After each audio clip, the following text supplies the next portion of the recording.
अस्सलाम वालेकुम।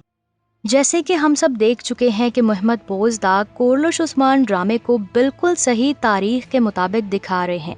उस्मान गाजी का जज्बा, अपने कबीले के साथ ताल्लुकात, चचा की गद्दारी और बाज़ंतीनी तिकफोरों के साथ ताल्लुकात, मतलब जो हमने तारीख की किताबों में पढ़ा था बिल्कुल वैसे ही ये ड्रामा दिखाया गया है। यहाँ ये एक अलग बात है कि ड्रामे को पुरकशिश बनाने के लिए थोड़ा बहुत फिक्शन ऐड किया गया है, और ये तो हर ड्रामे के लिए ज़रूरी होता है ताकि देखने वाले की दिलचस्पी बरकरार रहे।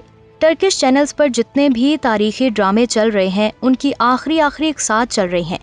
किसी के 2 एपिसोड्स रह गए हैं और किसी के 3। इसी तरह कोरलुश उस्मान का सीजन 3 भी अपने इख्तिताम को पहुंचने वाला है।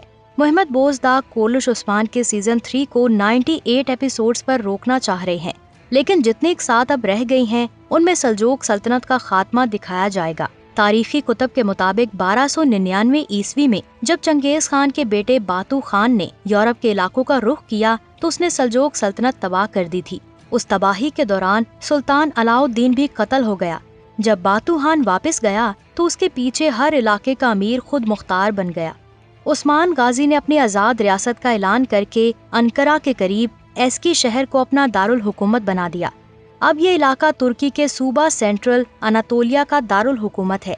अगर इस बात को आप ड्रामे के हवाले से देखें तो मंगोल सीजन 4 स्टार्ट होने के बाद कोरलुश उस्मान में नहीं दिखाए जाएंगे।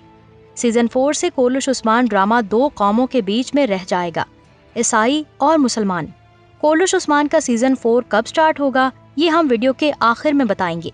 उससे पहले आप ये जान लें कि कोरलुश उस्मान के सीजन 4 में कौन सा दौर और कौन से वाक़यात दिखाए जाएंगे। तारीखी कुतब के मुताबिक जब उस्मान गाजी ने एनागोल कला फतह कर लिया था, सल्जूक सल्तनत भी खत्म हो गई थी और आपने अपनी आज़ाद रियासत का ऐलान भी कर दिया था, तब आपको 2 दुश्मनों का सामना करना पड़ा था, अंदरूनी और बैरूनी। उस्मान गाजी के अंदरूनी दुश्मन तुर्क ही थे। अमीर करमानिया कुतुबुद्दीन शाह सल्जूकी उमरा में से था। जैसे ही उस्मान गाजी ने अपनी आज़ाद रियासत का ऐलान किया तो ये उस्मान का सख्त तरीन दुश्मन बन गया। उस्मान गाजी ने उसे कई बार नीचा दिखाया, लेकिन फिर भी ये अपनी हरकतों से बाज नहीं आया।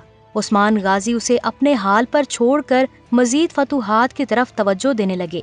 आपने मुसलमान सुल्तानों की तरह अपनी नई हुकूमत के बुनियादी जरूरी काम तरतीब देने के बाद एशियाई कोचक में तमाम रूमी हुक्मरानों को इस्लाम के मुताबिक एक पैगाम भेजा, जिसमें उनको 3 चीजों में से एक चीज का इख्तियार दिया गया था। इस्लाम कबूल करो या जजिया दो या फिर जंग के लिए तैयार हो जाओ। उनमें से कुछ ने इस्लाम कबूल किया, कुछ हुक्मरानों ने जजिया देना पसंद किया और बाकी हुक्मरान उस्मान गाजी से जंग करने के लिए तैयार हो गए। बाज़ंतीनी हुक्मरान उस्मान गाजी के इस मैसेज को समझ गए कि उस्मान अब रुकने वाला नहीं है।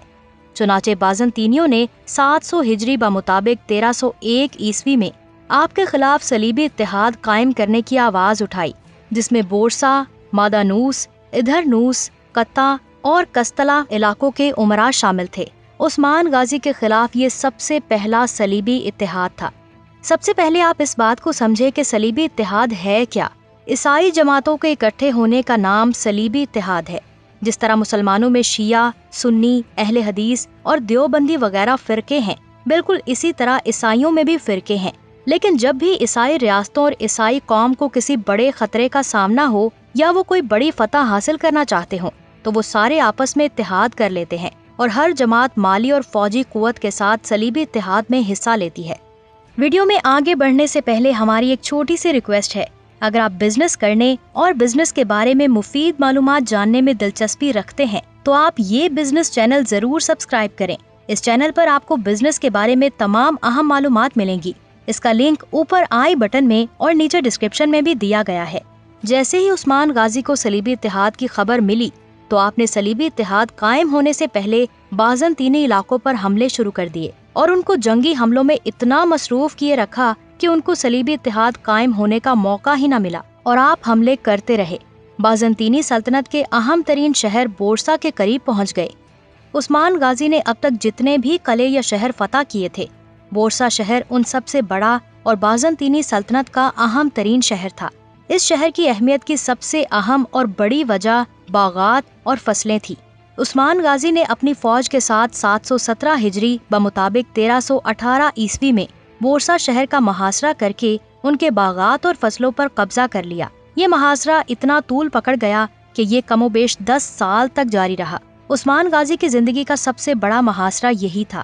اس محاصرے میں سب سے اہم کردار عثمان غازی کے بڑے بیٹے اورحان غازی کا تھا۔ دوسری طرف شہر کے مکینوں نے بھی عثمانی فوج کا بھرپور مقابلہ کیا۔ اسی محاصرے کے دوران عثمان غازی بیمار ہو گئے اور محاصرے کی کمانڈ اپنے بڑے بیٹے اورحان کے ہاتھ میں دے دی۔ بورسا شہر کے محاصرے کے درمیان کچھ ایسے واقعات رونما ہوئے جو اسلامی تاریخ میں سنہرے حروف میں لکھے جانے کے قابل ہیں۔ ان میں سے ایک بہترین واقعہ یہ ہے کہ بورسا شہر کی فوج کے سپہ سالار کا نام اقرینوس تھا۔ کوئی بھی جنگ ہو، جب تک آپ اپنے دشمن کی خامیاں نہیں جان پاتے تب تک آپ اس سے جنگ نہیں جیت سکتے۔ اسی طرح اقرینوس نے بھی عثمان غازی اور مسلمانوں کے بارے میں تمام معلومات اکٹھی کرنا شروع کر دی تاکہ وہ یہ جنگ جیت سکیں جو اس کے دروازے پر کھڑی تھی۔ اقرینوس معلومات تو اس لیے اکٹھی کر رہا تھا کہ وہ یہ جان سکے کہ مسلمانوں کو کیسے ہرایا جا سکتا ہے، لیکن خدا کو کچھ اور ہی منظور تھا۔ شاید اس وقت مسلمانوں کا جذبہ جہاد اتنا پختہ تھا کہ اللہ کی رحمت بھی ان کا ساتھ دینے لگی۔ اقرینوس ترکوں اور مسلمانوں کے خلاف معلومات کا جائزہ لیتے لیتے اسلامی واقعات اور تعلیم سے اتنا متاثر ہوا کہ وہ خود 726 ہجری کو اپنی فوج کے ساتھ عثمانی فوج کے سامنے ہتھیار ڈالتے ہوئے اسلام قبول کر کے عثمانی فوج میں شامل ہو گیا۔ یہ خبر بازنطینیوں پر پہاڑ بن کر گری۔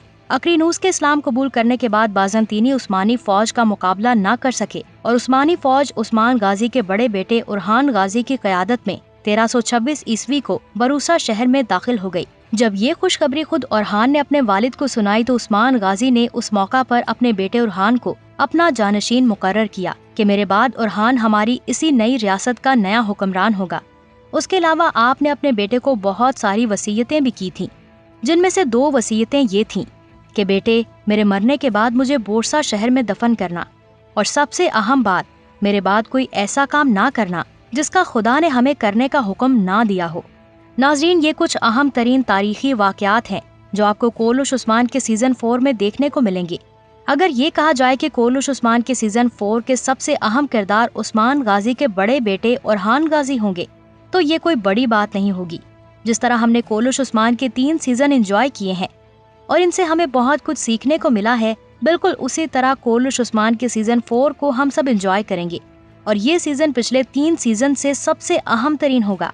کولوش عثمان کا سیزن 4 کب سٹارٹ ہوگا؟ جیسے ہی ہمیں اس حوالے سے مستند خبر ملتی ہے، ہم اسی ویڈیو کے کمنٹ سیکشن میں وہ ڈیٹ لکھ دیں گے۔ اپنا بہت سارا خیال رکھیے۔ اللہ حافظ۔